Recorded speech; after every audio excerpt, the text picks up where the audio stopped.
Hi, and welcome to an Organized Chaos podcast. I'm Bobby Quarters. Chaos is here with me as well. We just wanted to thank you for watching. Yes. Hey, Bobby. And hey, and while you're here, make sure to like, comment, and subscribe. You can follow me on YouTube as well as Chaos and the podcast channel, which all three of those channels will be streaming this very show you're about to watch.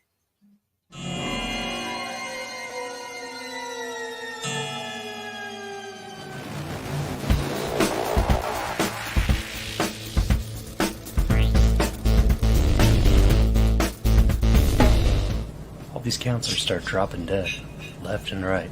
Heinous killings. Turns out, that kid who drowned the year before, his mother came back to that camp and exacted revenge.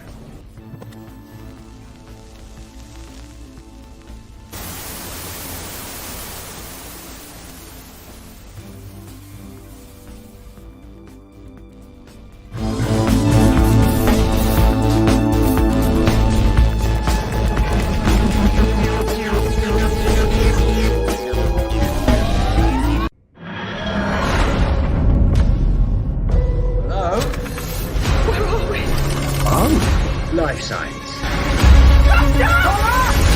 Who are they? My father was a lighthouse keeper. My mother was a queen. Could unite our worlds one day. The war is coming to the surface, and I'm bringing the wrath of the seven seas with me. Son, we need to talk. What I'm about to tell you will change everything. Dad.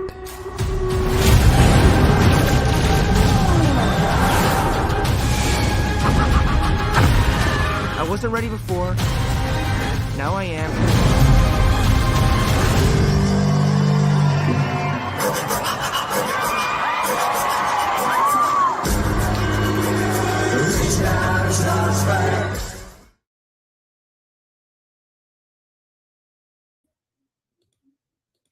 Moopsie. Oopsie. I like that idea. It needs to get work in there somewhere. We find something.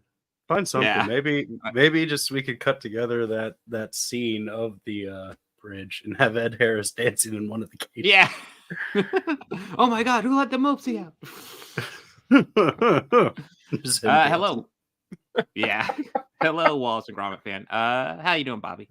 I'm doing good. How are you, Bob?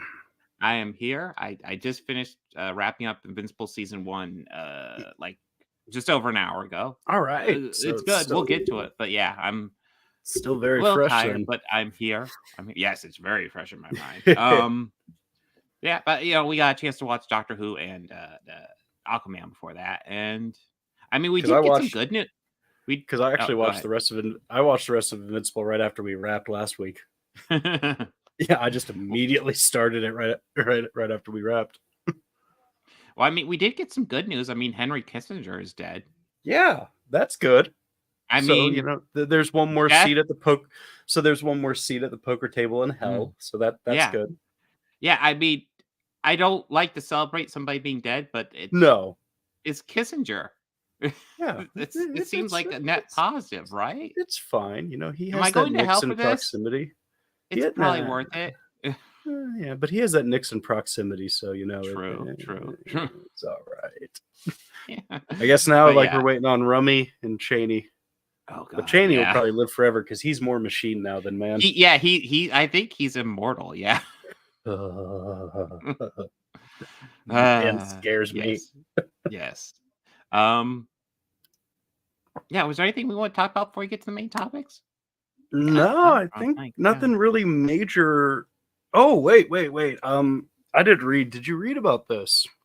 About how Scream 7 is dead, apparently. Like dead. Oh, yes. I don't know about being dead, but yeah, that's something I've been meaning to bring out, the Melissa Barra stuff. So she posted some they called it anti-Semitic, and I looked up her Instagram stuff, and it was pro ceasefire. It's just saying, hey, Israel, stop. Really, they booted her over celebrating a ceasefire. Yeah, just saying, hey, let's stop Oh, killing Palestinians. You know, I mean, fuck stop Hamas. killing. Nobody's gonna support Hamas, but like, there's No. Palestinian civilians dying too, and she's saying Yeah. stop it. And you know, she got fired, and then Jenna Ortega got left the project the next day over because of scheduling differences. Which, No, I listen, believe I had read a report it was in solidarity. I've But heard that, but like the official yeah. reports all say it was a scheduling thing. To me, it sounds fishy. Like it happens the next day, and it's like, you know, uh, like the scheduling could have been worked out. It seems weird to be like, oh, we're booting her because of schedule. What?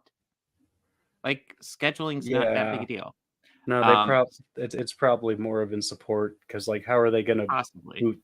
How are they gonna do a next one without her? Yeah, like, especially without both of them. Like, listen, I love the other 2 as well. I love all the core 4, but, like, those were the 2 main ones. Yeah, they're the Carpenter sisters. This is kind of their story of what's Mhm, and happening next in this yeah, and canon. if it was just, like, a thing where, like, they left naturally, like, if it was all just scheduling Yeah, conflicts, they left, and then they just paid Nev Campbell to come back and do, like, a final movie or something like that, I'd be right. down. Yeah, I'd be that'd be down. But cool. like this whole thing, we're booting her for being pro ceasefire. I'm like, okay, even if they do a Scream 7, I really don't want to watch it because this Yeah, is I don't just want getting to fucking either gross, because this is guys. just Yeah. getting bad, man. We're treading into Ghostface and space territory. Yeah. And you know what? Like, I thought the And I last 2 and entries were fucking decent. And so yeah, they were it's kind of decent. disappointing. But They yeah. were better than 3. Yeah. 3 is Absolutely still better than the 3. one that's It's kind of a stinker. I think if Kevin and Wes got to make the movie they wanted to, it would have Mm-hmm. been really good. Way better Probably. than what we got. Mm-hmm. Well, I I think mean, that was one where Kevin Gale wasn't was the involved? killer. Kevin wasn't involved No, with 3. Did they boot him for some reason? he gave an idea of what he wanted or what he Yeah. thought should happen. Mm-hmm. Oh, okay. And of course, but he had to leave because he was working on another project at the time. Oh, okay. And he couldn't be 2 places at once, and he kind of just gave it off, and the studio wanted to had some notes, so they brought in a scriptwriter and a few others and gave it a treatment and another treatment until just a rewrite happened. Yeah.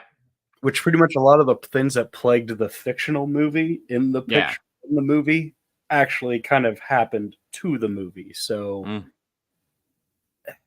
kind of was life, like art imitating life in a way. Yes. Well, it is definitely. Well, I don't like. I'm not gonna sit here and say like Scream 3 is like the worst movie ever. There's No. definitely entertaining elements of Scream 3, and like if I put it on, I'll enjoy it. Like Parker Posey's in it. It's tough for me to hate anything of Parker Posey. It's hard to because she's yeah. great at playing. She's great at playing a bitch. Yes, she is. She's amazing at it. She's fucking great. It's like poetry in motion. Yeah. And she's really just a great actress overall. Yeah. She can play anything. Yeah. But personally, I just love it when she's the bitch. Yeah, but yeah. With that being said, it's still the weakest of all 6. Unfortunately, yeah. Yeah. I am glad Wes Craven was actually able to come back and do the 4th one too. So that way his last one wasn't that one. Yeah, and also that one definitely had his touch on it. Yes. But yeah, Scream 7, it seems like a movie. Well, I don't even know if, I really feel like they're trying to junk the franchise or completely reboot it. I don't know what's going on because, I don't know. I said, Melissa Barrett's stuff was so fucking milquetoast. It's like, and since she got booted, I know she's been posting a little bit more on it and being a bit more free on it. And even then, the stuff isn't that extreme. It's like, are we serious, guys? I mean, actors have always voiced their opinions when it comes to social issues all the time. Yeah. I mean, like that's kind of where a lot of actually that's really what inspired Team America. Yeah. Did you know like that? Like it was all because of Sean Penn. In Iraq. And they just wanted to make fun of him for that. Actually, those guys are also in some hot water too recently, I read. Are they? Over their recent their recent Paramount special, which was called the Panderverse. Yeah, no, we did where watch that for the initiative, and all the chuds called it a victory, and they kind of missed the parts where the special essentially said Disney sucks because they're being uncreative and they're just trying to promote to everybody, which okay, you got an argument there. And yeah, the special also said all the people who are calling out all the diversity are racist. It's like, okay. But all the chuds took it as a victory. It's like yeah, they missed that part. it's calling you They, guys racist. Did you miss it? Did you? yeah, they like that. That's kind of always what I've loved about both of them, because they've both those creators of well, Matt and Trey have both openly said, no, we're conservative, but they're calling out that end of their party, which I got to commend them for. Well, I will say my overall thoughts of the special were it had moments, but wasn't one of their best. No, I really feel like we haven't had really great South Park for quite a few years, but okay. I don't know. There's some fucking. Have you watched any of the other specials? It's been a little while, but like the streaming one and the other few that they've done. Yeah, there's the COVID one. The COVID. Oh, I did see the COVID one. The COVID one didn't thrill me either. It was okay. Like again, it was just kind of like, it's got moments. I was talking with a friend recently about it, and he's a little disappointed that like they went so hard at Disney, and not Tom Cruise. And I went, well, Tom Cruise is pretty much Paramount's baby, right? Yeah, true. That's probably why they didn't go after him.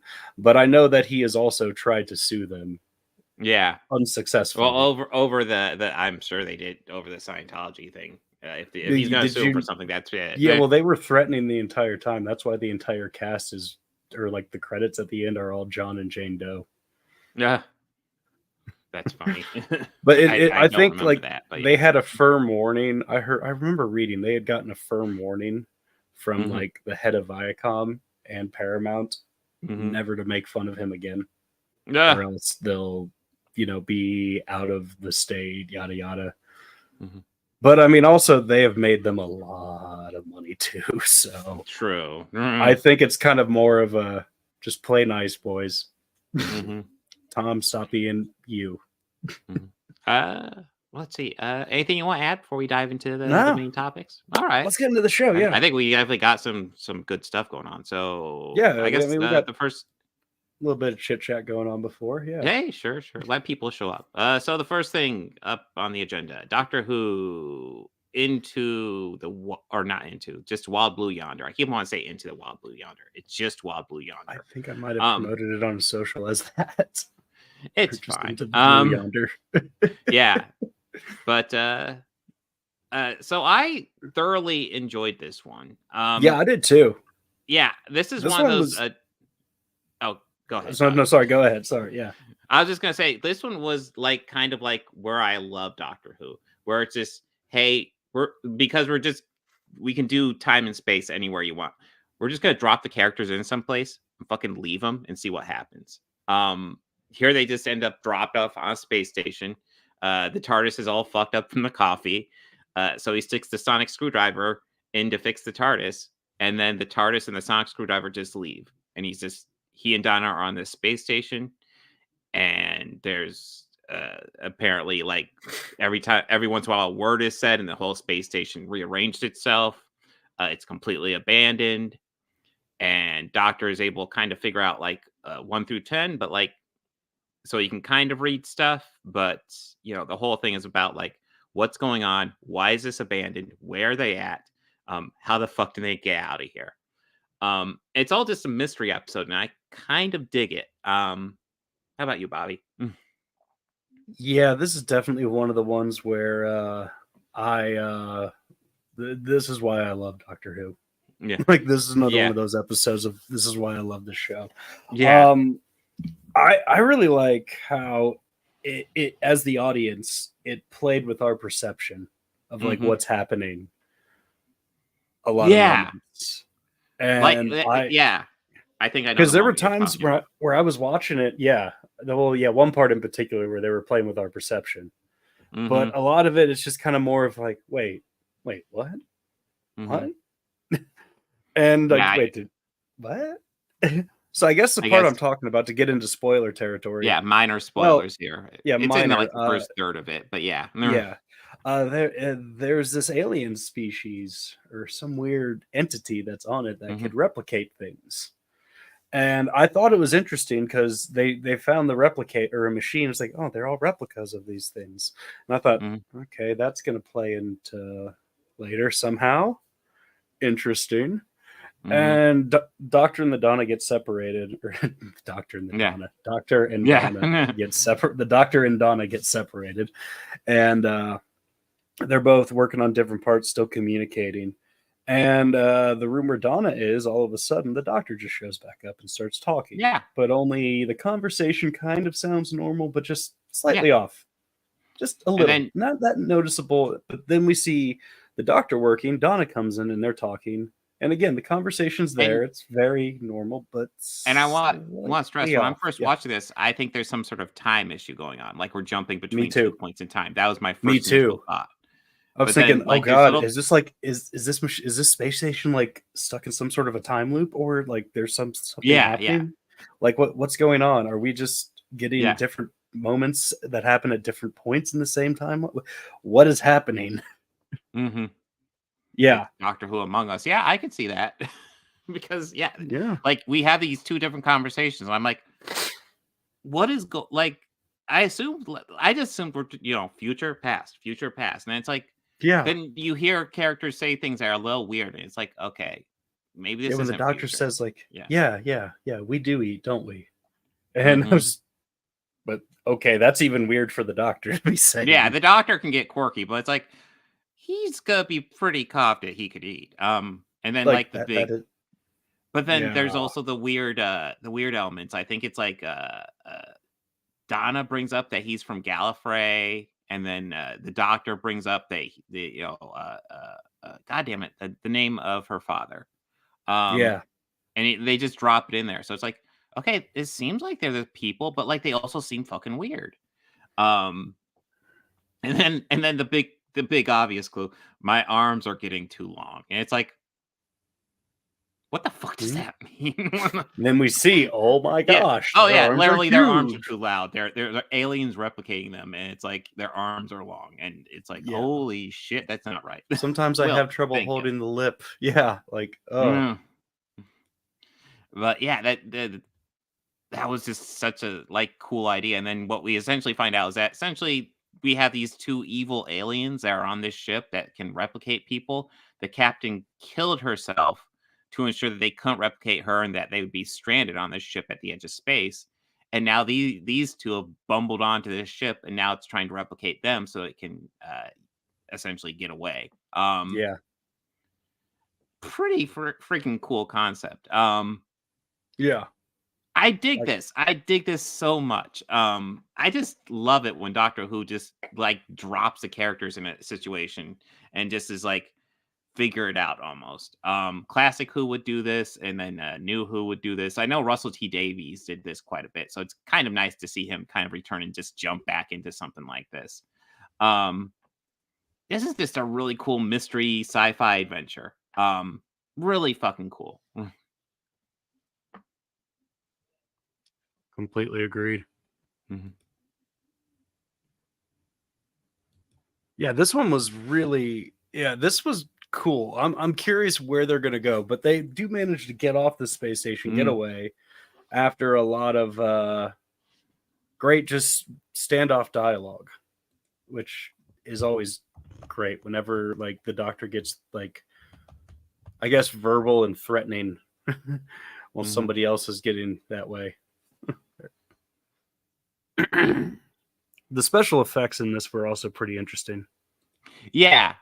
So it's one of the things. So like Doctor Who is currently under a Disney deal, so they'll help with some of the budget issues.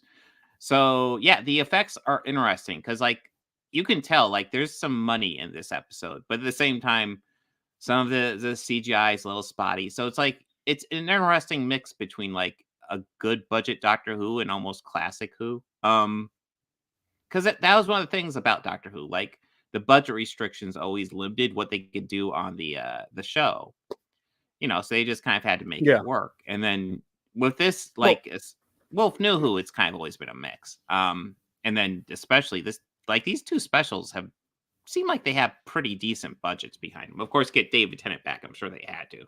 Well, yeah, they got their like their prize person back. So Yeah, absolutely. With the But, bankroll with the mouse, that definitely helps. Mm-hmm. The mouse's Yeah. pockets are very deep. True. I mean, Mouse has Avatar money. Yes, it does. But yes, yeah. Overall, I thought this is a really, really cool special, and like they at least twice, I want to say, there's moments where like the Doctor and Donna get separated, and then they counter versions of themselves, and it's like, and then it's like, yeah, and then you're essentially as an audience member trying to remember, wait, who's what, where, like like as the audience member, you don't know which one's the copy. You just see these conversations between these two, and you don't know which one to be concerned about. Yeah, but they kind of all like with earlier they had tells, small ones, but almost blinking you miss it. I love it when the Doctor puts down the tie, and then Nanas goes, "Hey, where'd the tie go?" And he just is like, "Oh, is it supposed to stay there after it detaches?" It's like, oh fuck. Yeah. And and I think it's worth pointing out, that's one of the things that made these aliens really interesting, is that they copied their memories. And essentially what's slowing them down is that it's taking them a while to integrate 100% of kind of who they are. So like, it's almost like a race against time to stop these aliens from fully copying themselves. But yeah, this is just really, really good. I'm trying to think. I don't have a whole lot more to add other than that. I really enjoyed this. Oh, the ending. The ending. Yeah. Do we want to get into that? I mean, we can. We can a little, but we didn't really get a lot of it, though. Mm-hmm. But I mean, it was just the return of the of Wilf. Yeah, Wilf. Yes, thank you. And according to Russell T Davies, that was the official last bit filmed by Bernard Cribbins, I want to say his name. Yeah. So that will be his last appearance in Doctor Who, unless they bring it back for the next one, which they might. Unless they got more for the next episode, but from what we'll see, maybe Russell. That would also require Russell T Davies to lie, because he was saying that was it. Well, I heard him say that he filmed his stuff for the specials, or for the specials. So I don't know if they filmed all of this in one go, or if they just used him for that bit. But we did see him go on the TARDIS at the end. So, but yeah, so I'm excited to see what the next special is, because that's supposed to be the last one of these three, and then we get a new Doctor after that, which followed me from the other. It is kind of exciting to see. I'm excited to see what Ncuti Gatwa does with the show, with the character, but I'm also going to be sad to see David Tennant go again, because it's nice to have him back. But yeah, it's nice to have him. It is nice to have him back, but I'm excited to see what the new actor will do. Exactly. Yeah, I think. I mean, every Doctor Who actor brings something new to the table. So yeah, it'll be awesome. And I wonder, it being the last one of the 60th anniversary specials, I kind of feel like we're probably going to get some cameos in the next one too. We'll see, but it won't surprise me at all. No. Let's see. Anything to add before we go into Aquaman? No, I don't got much to say about it, but yes, let's get into it. I'm excited to see Neil Patrick Harris too. I'm just hoping Neil Patrick Harris like chews scenery, like the shit out of the scenery. That's what I want him to do. Oh, I want him to chew I want the that scenery set to be too. Destroyed. All right. Let's see. So next one's Aquaman. So this is a movie. I'll go ahead and say I enjoyed it for what it was when it came out. Like, I'm not going to talk about how great it was, because it's never at any point was I like, oh, this is great. But I thought it was fine leaving the theater, and it definitely is a dumb movie. And I also feel rewatching it, I don't feel like it's aging particularly well. And I won't call it like, Well, it's weird. Like, I don't know if I'd call it bad or good as much as it's very dumb. James Wan is a very competent filmmaker, and I get the sense with this one, and we'll see what he does with the next one. But I get the sense with this one, he's literally just having fun with it. Like, let's just do whatever dumb thing, dumb action thing that sounds like fun. I mean, literally in this movie, he does that explosion in the middle of a conversation trick 3 times. Just to show you how little he's really like, oh yeah, this is a deep story. Yeah. So like I said, I enjoy this. This is the story of I guess going to a bit more story basics. This is the story of Arthur, son of the Queen of Atlantis, father of a lighthouse keeper.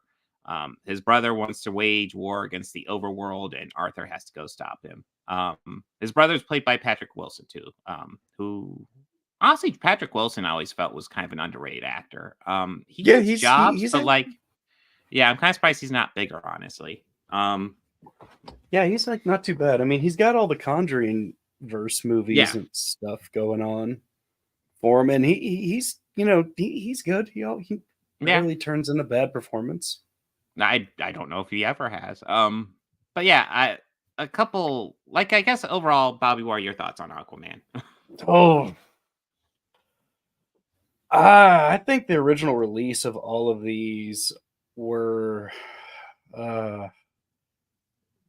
little misled, maybe.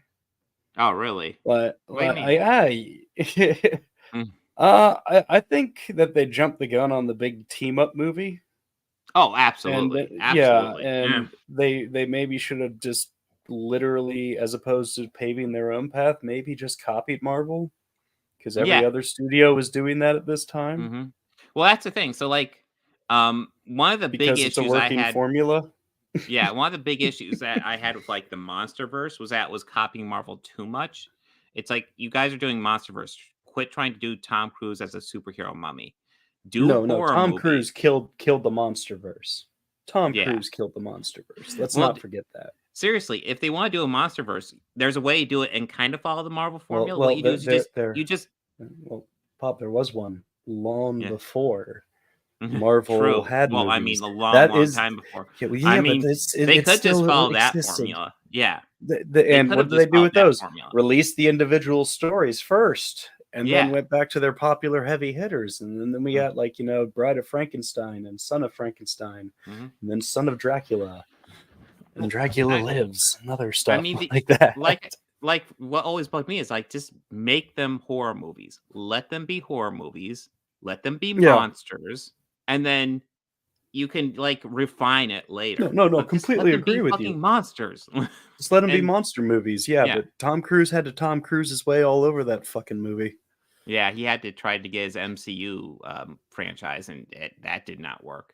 Now, he just wanted to turn it to a straightforward action flick. Yeah, like I don't know why that scene in the fucking airplane had to happen in a fucking mummy movie. Like I'll never forgive Tom Cruise for that. I will always appreciate Tom Cruise for releasing that trailer before they had the sound fully edited and getting that. Yes, that was gold. I love it. Also, I guess I can thank him also for that thank you segment that I got before the most recent Mission Impossible movie. Yes. Where they walk you through how they did that motorcycle stunt. Yes. And then show you all the stuff, and then show you it, and then the movie starts, and then you see that said stunt happen right like in the middle of it. Yeah. But I was gonna say, what DC had advantage over all these other franchises is that it could literally just copy Marvel. It's the same fucking thing. It's comic book superheroes eventually doing a team up. It's the same fucking thing. Like, obviously, get creative, get good people behind the movies, but pretty much just do the same thing. Do a couple fucking origin movies, and then do Justice League. But here's Aquaman. A year after the first Justice League movie. And how long did the Flash come out after the first Justice League movie? Or even when the Flash was introduced in that cinematic, which was what, Batman v Superman, or no? Yeah. Well, he was he was introduced there. introduced in that like security camera footage. Yeah, this is not the way to handle your superhero franchise, but I don't know. Get back to Aquaman, because here's the weird thing about fucking Aquaman. Aquaman, of all these, like, especially the early DCEU movies, is one of the better ones for sure. Which is a bit fucking sad. Yeah. I mean, I felt this. I didn't feel this needed to be like a 2.5-hour drag. Mm-hmm. True. It was, and it did, and it dragged. It dragged and quite a bit. One thing I also want to point out, what I found interesting is that, so like this movie was praised for its effects. I praised it for its effects because it was so extensive. But like, I can guarantee you, these effects released now would get absolutely destroyed by like every YouTuber in the world. Yeah. The hair still looks like crap underwater. Yeah, like there's like kind of distractingly at times. And actually. I feel like this isn't going to age well. Because it already looks really bad. Like, I'm watching this and I'm like, ugh. It's not quite Thor Love and Thunder, but it's definitely Marvel's level. And honestly, Marvel's was less dependent on its effects. So I would say effects-wise, Marvel's wins. Yeah. And Thor and Thunder did, or like, Love and Thunder did rely on the CGI a lot for the story, but although there were better by comparison. There were elements and don't you where say Love a word and Thunder about those didn't need goats. to do that. Don't you say a word about those goats. I actually like the goats. I'm not going to say anything about the goats.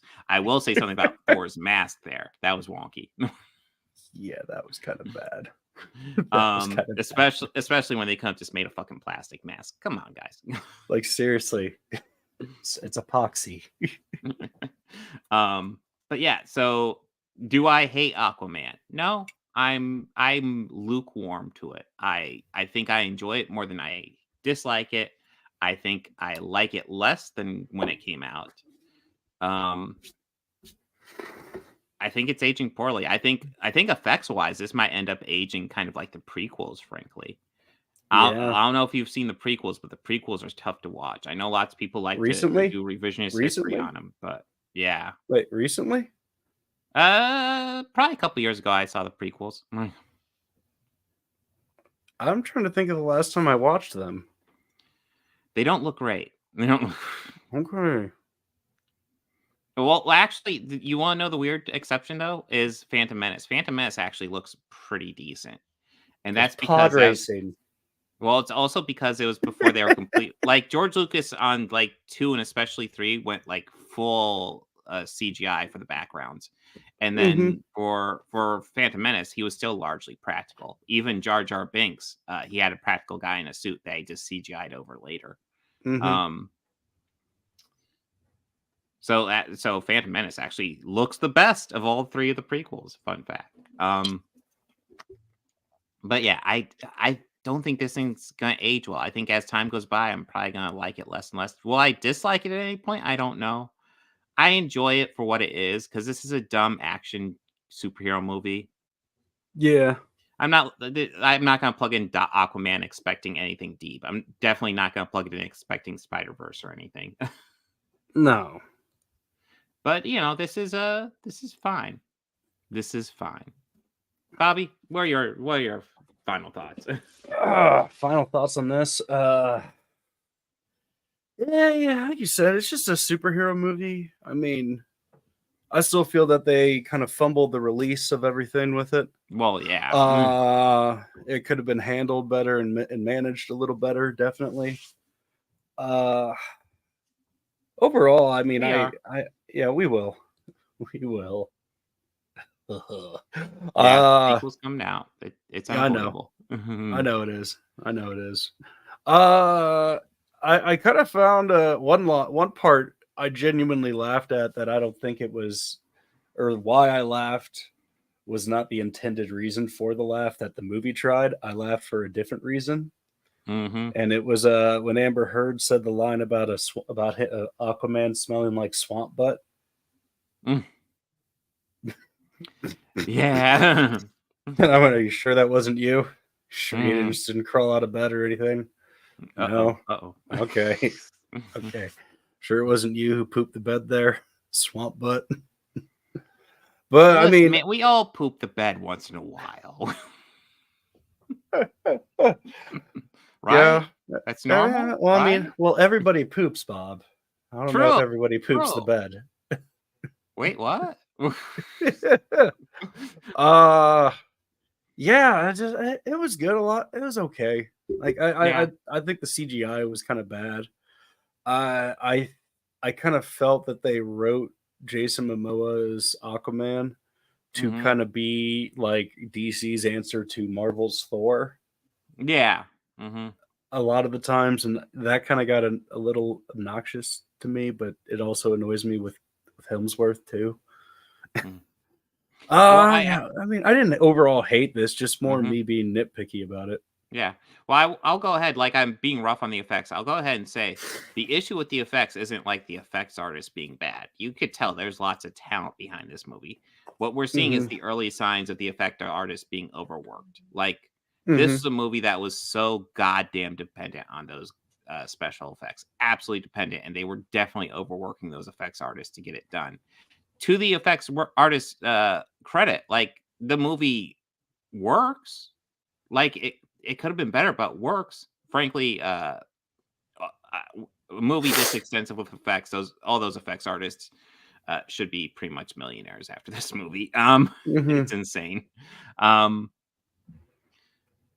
so I want to stress when I'm dumping on the effects, I'm dumping on the studio, obviously, like pushing these guys and being abusive to them. Not the actual artists who are just struggling.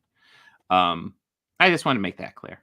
But yeah, Yeah. I guess anything to add before VFX strike. I know VFX houses have been unionizing. I don't know if they officially have, but like Disney's been talking about Disney VFX house has been talking about unionizing. And I hope they do. Because honestly, it'll be better for VFX if they do. But yes. I guess, are we ready to dive into Invincible? We haven't gone to Invincible yet. No, we have not. Invincible. Oh, I thought I changed that picture. Well, we're doing the same picture from last week, okay? Yep. All right. Cool. We're going with it. God damn it. I thought I changed it. Oh well. It's too late now, okay? Well, fuck it. And We'll just do it live. Yeah, we'll do it live. Well, I can't even edit slides live. Well, I can edit okay. slides live, but I can't I have to reload it. It's a pain in the butt. It's not worth it. Gotcha. Gotcha. But yeah. Invincible, the second half of season 1. So the first half of season 1, we got signs of his father and being a little fucking crazy. Yeah, and then we saw how fucking crazy he is.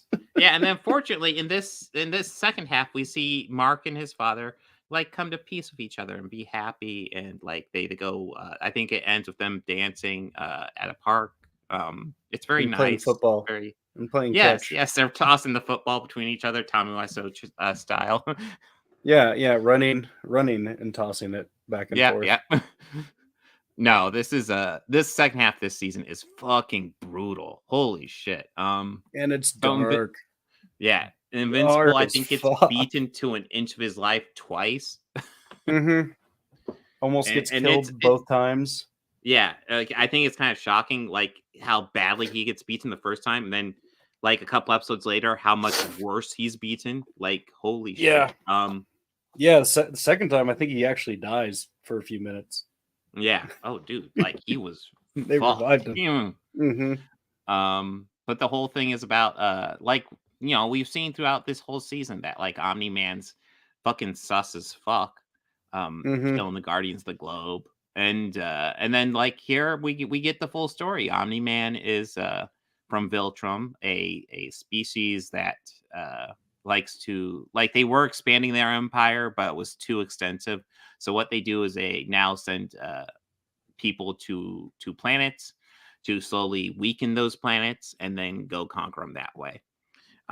Which is why he killed the Guardians of the Globe. And he, and the whole season ends with this brutal battle between his son and him, because obviously his son has some ties to Earth, and it's like I don't even know what the fuck Viltrum is. I know what Earth is, and I don't want Earth to die. So you end up with this great battle between father and son. It's fucking, well, I say battle, and I don't even know if that's fair, because what we actually have is father beating the ever-loving shit out of his son, while the son occasionally, merciful ass whooping. yeah. And with a couple of moments where the son attempts to save people's lives, and then the father just turns around, just brutally murders those people. Because God forbid he actually like save people. Yeah. God damn. Like, this is a brutal season. Like, if you've not seen season 1 of Invincible, Jesus. It's been a while since I've seen it. I was just watching, just like, fuck. And I want to stress, like, this is like in a lot of ways, this is almost standard superhero stuff. Yeah. Kind of like normal, just more F-bombs and blood. Very bloody. But it's a cool fucking story. Bobby, you haven't seen this before. What do you think? I wasn't expecting that. Well, I kind of was expecting a big climax or climactic ending between the two of them in a big battle, and that happened. So that was pretty intense. I was curious how it would end, because I don't think that they would have killed the boy. No. Got close. I mean, he was not doing well. Pretty close, yeah, but not quite. Yeah, but like you said, very standard superhero stuff. But I really liked how we slowly got to unravel all of that about Omni-Man. I'm very curious to see where they're going to take this in the next season.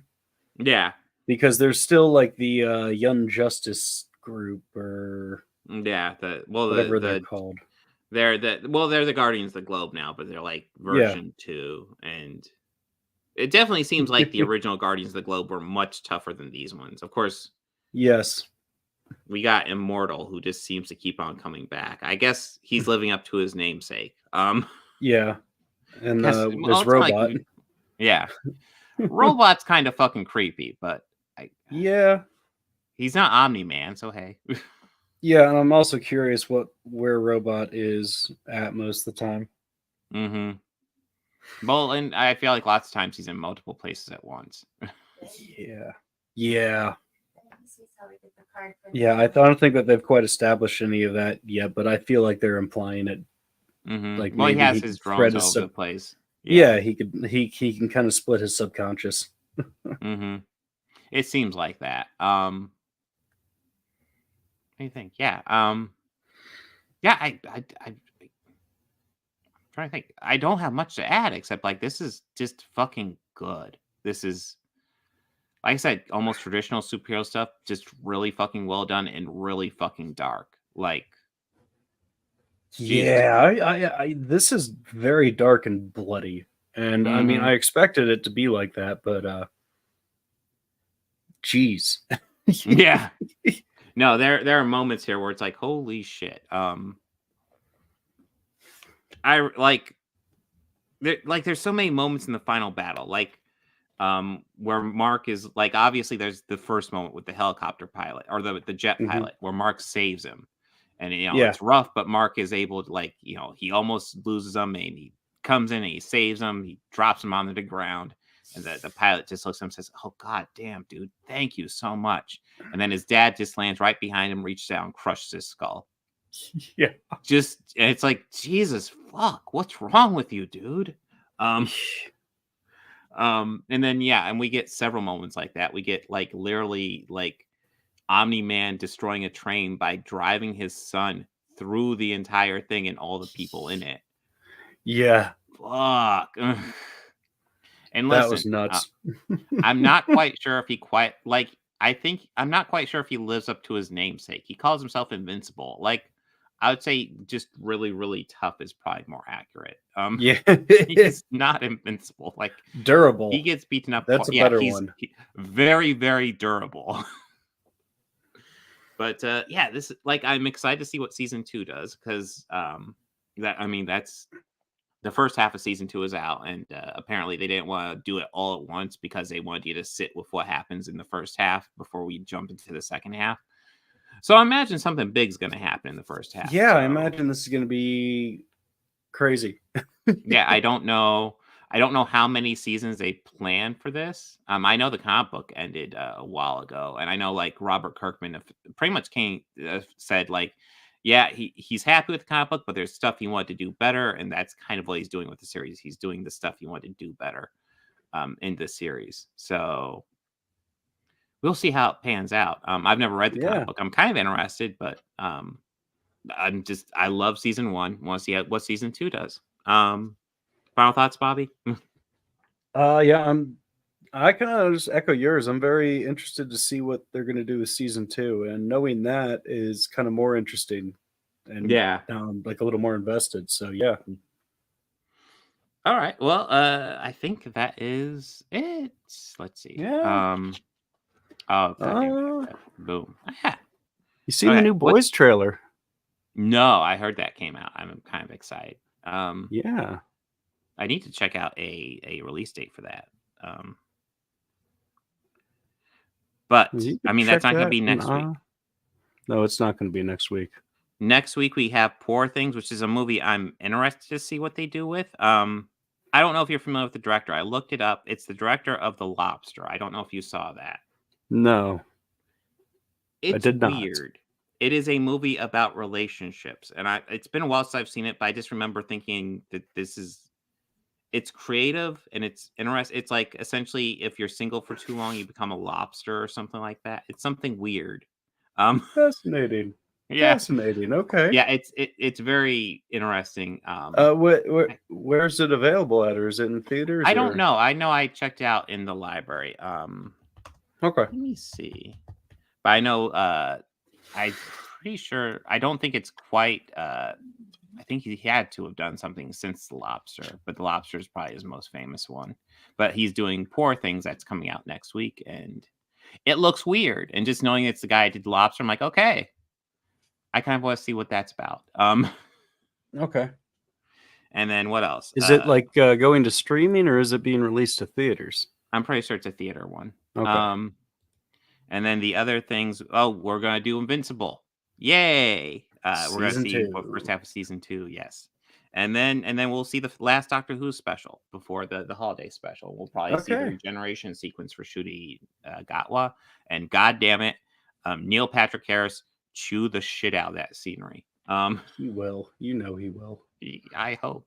I mean, it's definitely looks like one of those roles where it's like if you're not chewing scenery, you're doing it wrong. If you're playing this role quiet, what the fuck's wrong with you? But yeah, that's gonna be it for next week. Bobby, anything you want to promote before we sign out? Not at the moment, but something is coming down soon. Ooh, nifty. So Wednesday, we got the initiative stream. We're actually going to be talking to documentary filmmaker Brad Fay.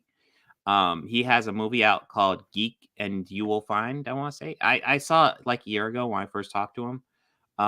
He's a really cool guy. His documentary is really good. I believe it's on Amazon Prime if anybody wants to check it out. But we're going to be talking to him on Wednesday. I think it'll be a later initiative stream than normal to fit in a bit more of his schedule. And Turf even said, you know what?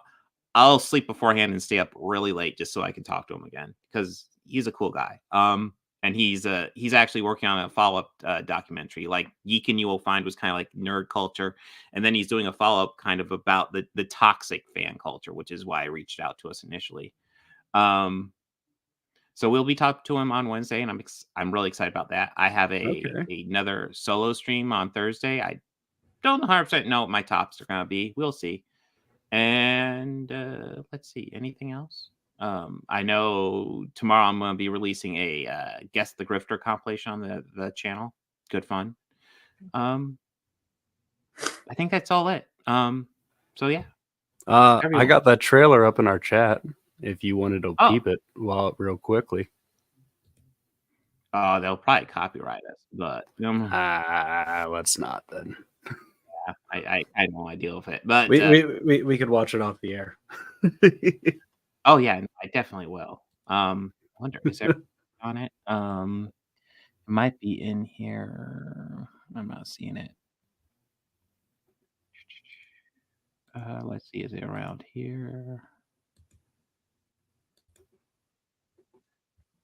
Well, I don't see a release date, but I see a super bloody Homelander. Oh, coming soon. Okay, no release date yet. Okay, no. No release date just yet. I'm very excited for Boys Season 4. Should be good. But yes, everyone, be excellent to each other. Take care. Party on, dudes. Party on.